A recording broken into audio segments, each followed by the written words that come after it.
বাবাই বাসায় থেকে বাইর করে দিব রে। আর এই বছর মনে হয় কলেজেও ভর্তি হইতে পারবো না। কি করবো তুই একটা আইডিয়া দে। এভাবে তো আর লাইফ চলবো না। তুই তো আমার বিষয়ে সবকিছুই জানোস, আমি কোন হাল অবস্থায় আছি এখন। আরে কোনো সমস্যা নাই, তুই আমার বাসায় ঘুমাবি, আমার খাবি, আমার পড়বি, ঠিক আছে? আর তোর কলেজে ভর্তি হওয়ার ফি সবকিছু আমি দিব, তুই ওগুলো নিয়ে টেনশন করার কোনো দরকার নাই।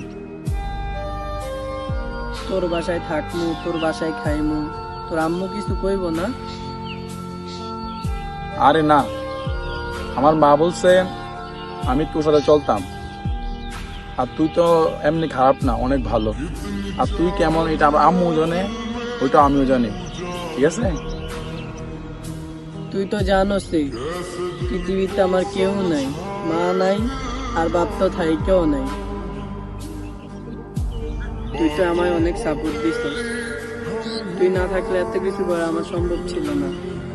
আর তুই তো আমার বন্ধু না, তুই তো আমার ভাইয়ের চেয়েও বেশি দেখছিস। একটা মানুষের তো অন্তত একটা বাড়িও থাকি, আমার তো সেইটাও নাই। আর তুই আমার যেভাবে দেখতাছস, আমার কলেজ ফ্রি, কলেজে ভর্তি হওয়া সব তুই চালাইতাছস। আমি এই ঋণ কিভাবে তোরে শোধ করবো বল? তোর বাড়িতে খাই, তোর বাড়িতে ঘুমাই, তোর বাড়িতে সব, এই ঋণ আমি জীবনও শোধ করতে পারবো না বন্ধু। আরে বেটা তুই কান্দোস কে? আমি আছি না, আমি তোর বন্ধু না, আমি তোর ভাই লাগি, বুঝছস? আর ওইটা মনে করে তুই আমার বাড়ি থাকবি, খাবি, পড়ালেখা করবি, ঠিক আছে? কান্না করিস না।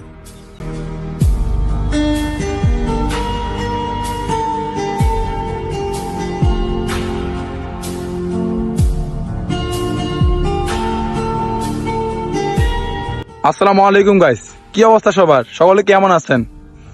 আমাদের এই ভিডিও যদি আপনার কাছে ভালো লাগে তাহলে অবশ্যই লাইক, কমেন্ট, শেয়ার করবেন, আর আমাদের পাশে থাকবেন, ভালোবাসা দিবেন, ভালোবাসা নিবেন।